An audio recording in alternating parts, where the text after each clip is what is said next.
What's going on? It's Bria at Wicked Quail and Pork.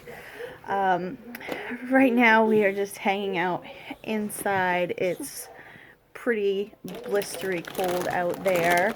We are gonna get right into a video for you. First though, in this video I'm going to show you guys some new life that we have out in the greenhouse. And it's not plants. And I'm pretty excited to show you guys. It's been a while since we've been able to do any sort of documentation on this life form. So comment below if you think you know what it is. I don't know if I even mentioned to you guys that we were going to have these again. I can't remember. I probably already did, so you all will probably already know what it is. But comment below if you think you know what it is. We're going to head out there, show you that. We're going to do a lot of planting seeds. I just realized that I'm like 2 days behind on getting the flowers that I have that need to be put through cold stratification. I'm like 2 days behind on that, so I really need to get those into some dirt. And I think I'm going to just put them outside, probably down in the farm stand where it stays the same temperature as it is outside. I don't see us going above 32 degrees anytime soon, and if we do, it's just going to be for a short period of time. So I think I'm going to just plant them and put them right outside, and then put them in the greenhouse in like, sir, I don't want your popcorn. Put them right in the greenhouse in like 3 to 4 weeks. That's the anise hyssop. The lavender, I believe, needs to be cold stratified. And then the other thing that I need to start is I need to start my violas, because those take forever to grow, and they're one of our favorite edible flowers. So really need to get a handle on those. Also, we've got some germination going on with the tomatoes that we planted a few days ago already, and so that means that we need to start more, because I'm kind of trying to concession sow them. And every time, you know, one flat starts to germinate and has been up for a couple days, we'll start another one over. So let's jump right to the video, and let's go check out and see what's in the greenhouse. Let's head on into the greenhouse. I just got done feeding pigs for the afternoon. We're in the, oh my gosh, it's warm in here. It's a lot warmer in here than it is out there, although it is warmed up drastically outside. It kind of just held at like literally 0 degrees all day. It's been in the negatives for like 5 days. Held at like 0 degrees all day. And like within the last like hour, it shot up to like 21 degrees. It feels really warm out. I know some of you are probably like, girl, that ain't warm. It is warm. It feels fantastic. I could do chores in a sweatshirt. Anyways, I want to show you guys what we have in the greenhouse, other than the ducks and some seedlings. The temperatures are going to stay decent, out of the negatives for the next week. I'm hoping they stay like that. If they stay like that, then I'm going to be transplanting seedlings. But every night that it was way down in the negatives, I would come back out here, and it was, the ground was frozen. So I'm gonna hold off. Make sure the temperatures are going to stay up there, which I think they will, because we're going to get some snow. Other than that, I'm going to show you guys the new additions that make total and complete sense if you think about our names here.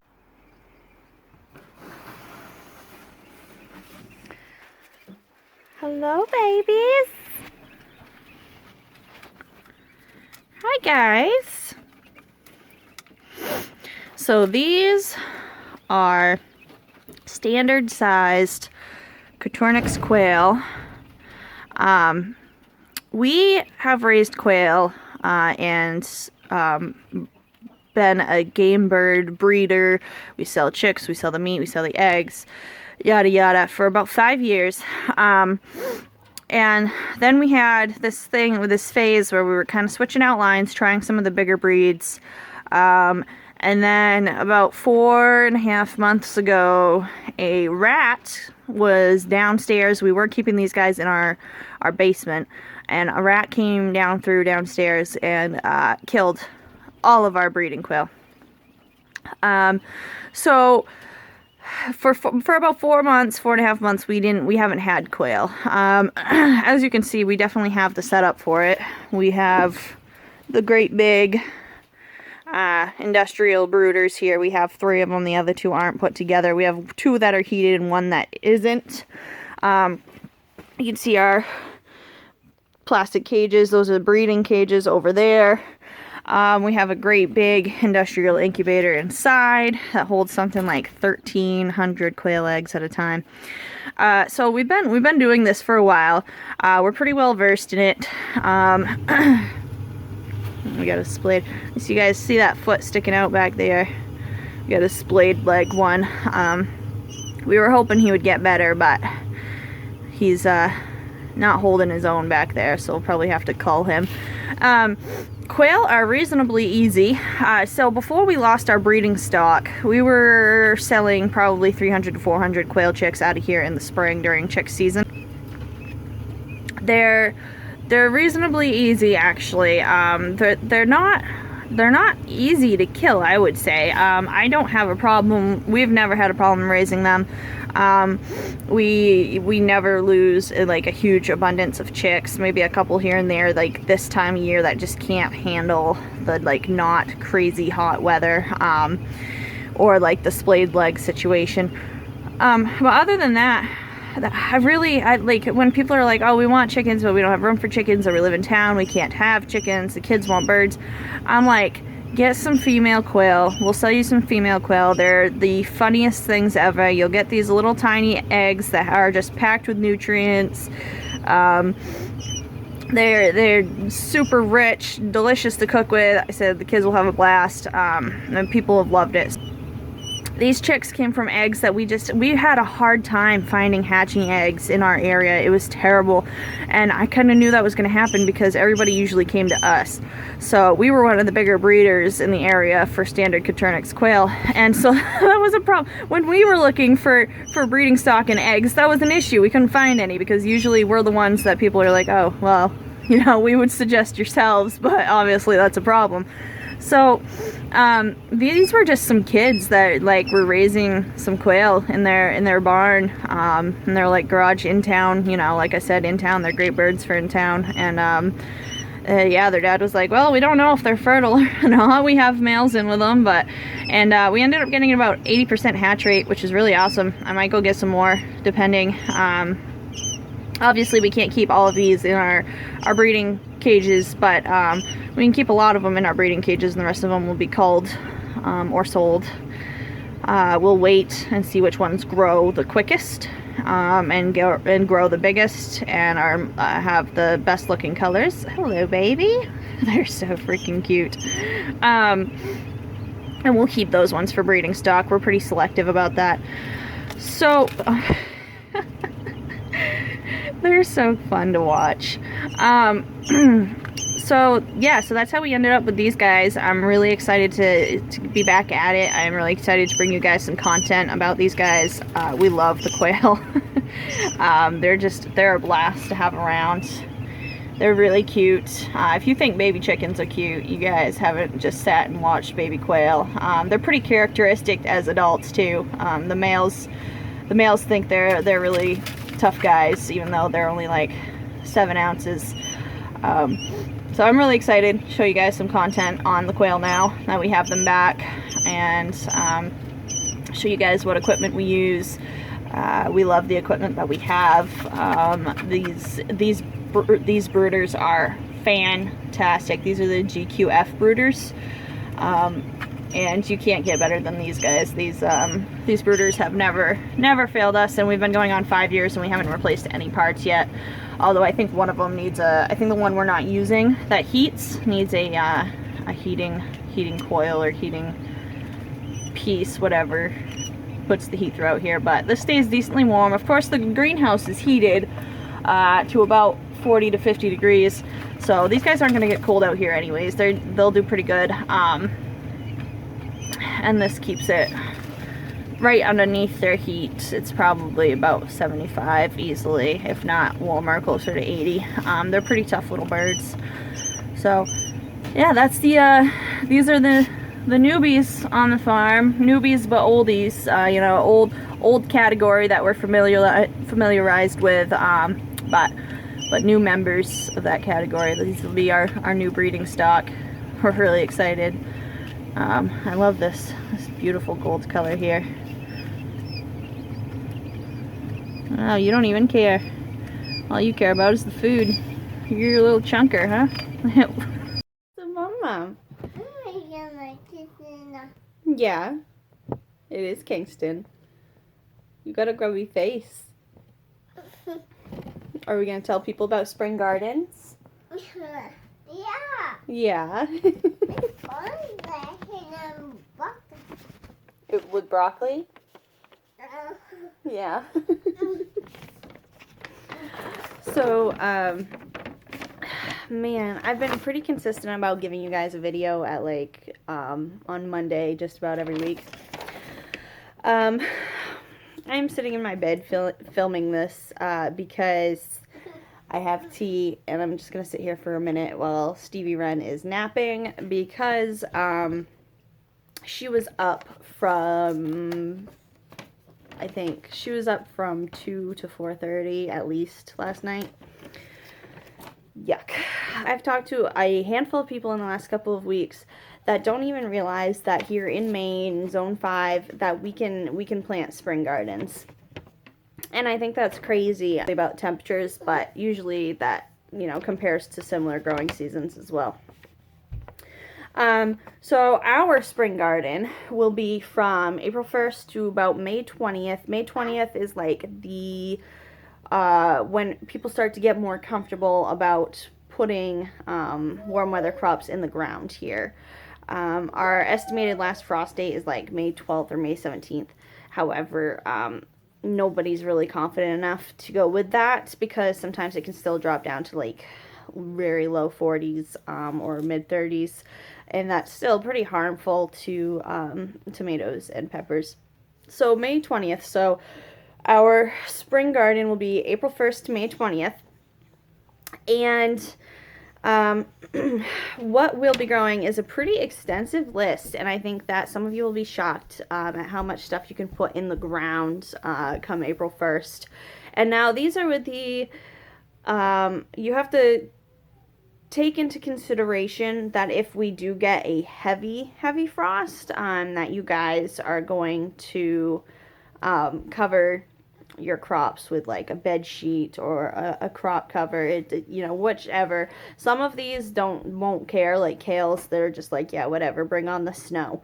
So they'll be fine, but some of your brassicas, even, you're gonna want to take like a light bed sheet out if we get like a really hard frost, like below 29 degrees. You're gonna want to cover them up, but that's not super duper common.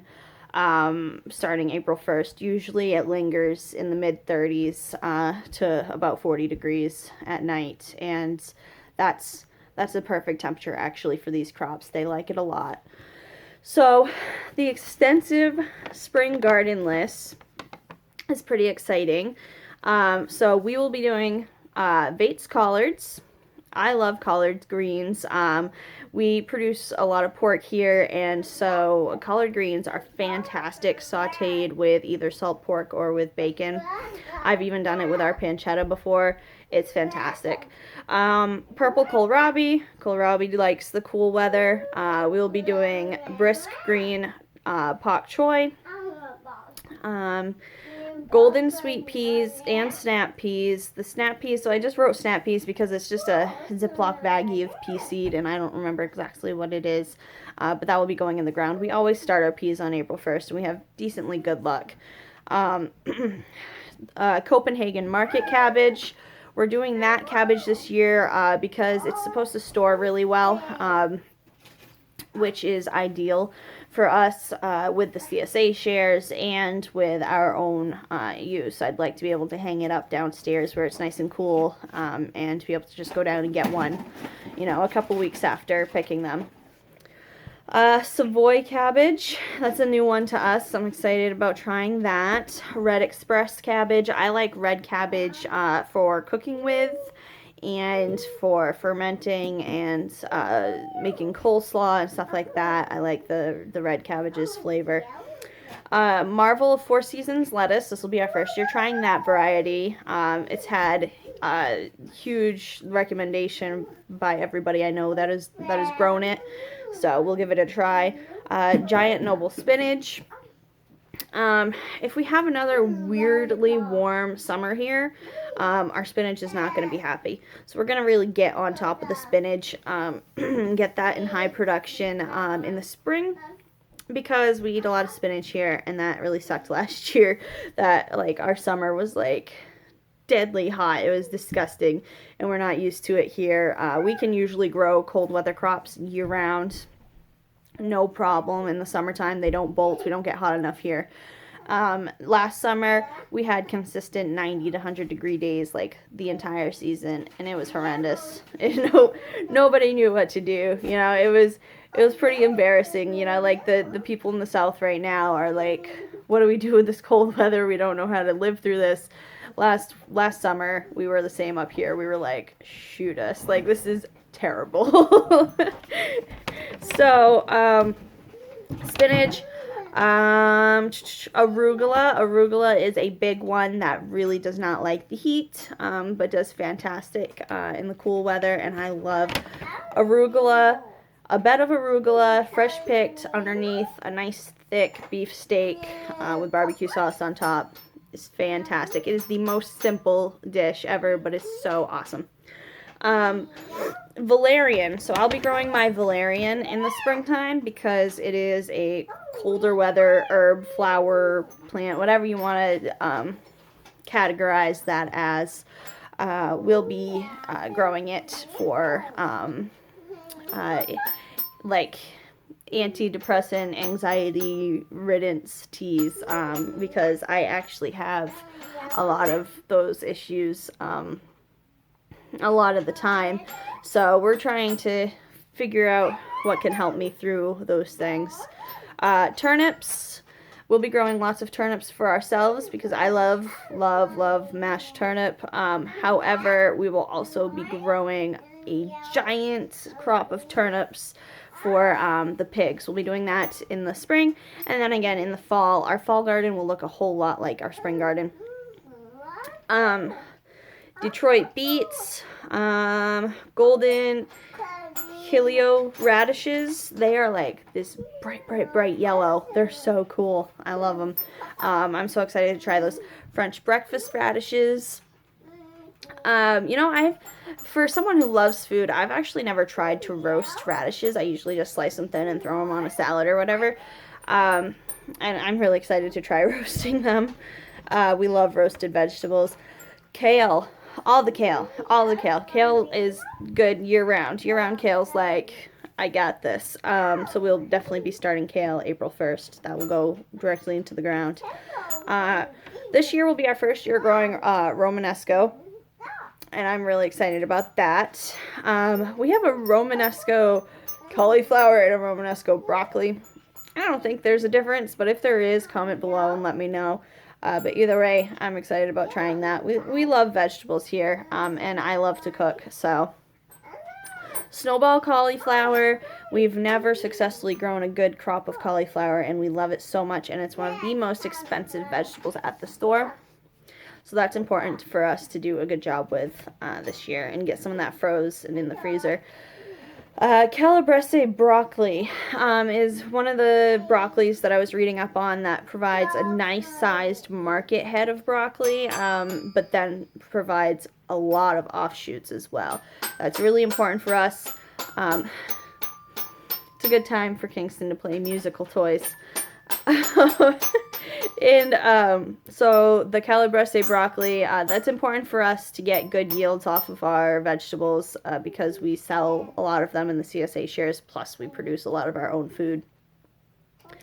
The Joanne rutabaga, and I've never heard of this variety before, but we're going to try it because, again, rutabaga, we use it basically the same way we use turnip. I really like it. And then the last, but probably the most important crop that will be in our spring garden is our onions. And right now we just have Spanish sweet onions, just regular white sweet onions. We eat a lot of onions. Paul loves to grow onions, and a lot of those will probably just get chopped up and thrown into the freezer because onions you don't have to blanch or anything like that. And that's a really good, convenient way to have them. So that's, 1, 2, 3, 4, 5, 6, 7, 8, 9, 10, 11, 12, 13, 14, 15, 16, 17, 18, 19, 20, 21, 22, 23, 23 varieties of vegetables, in our spring garden.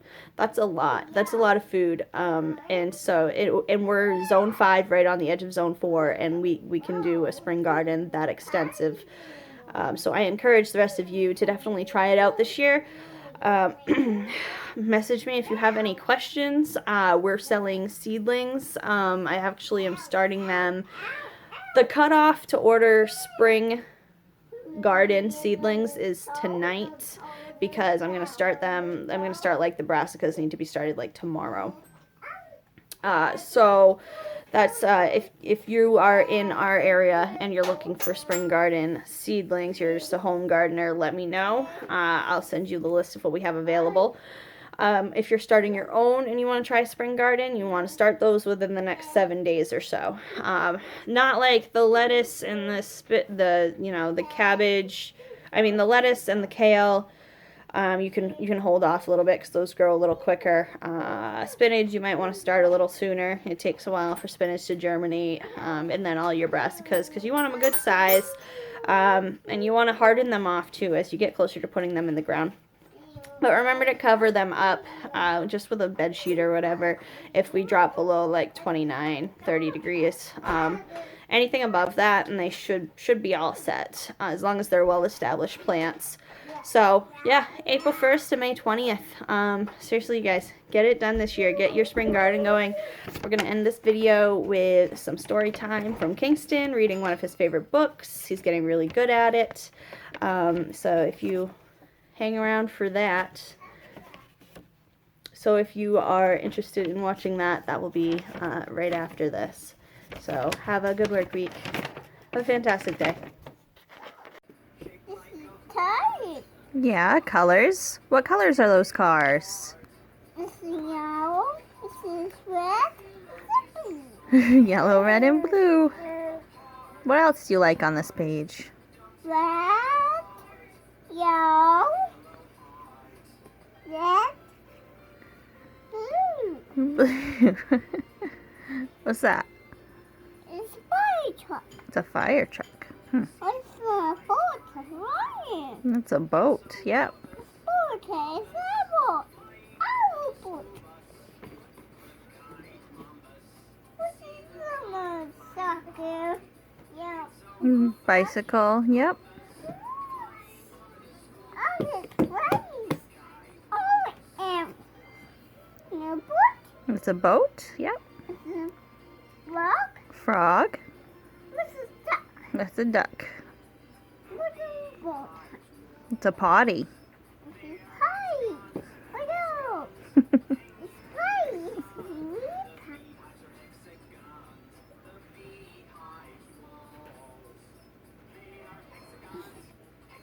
No.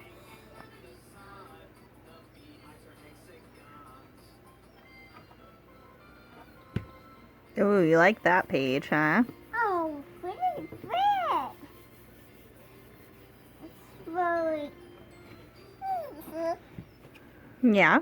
No cup. A cup. No. That's juice. Yep.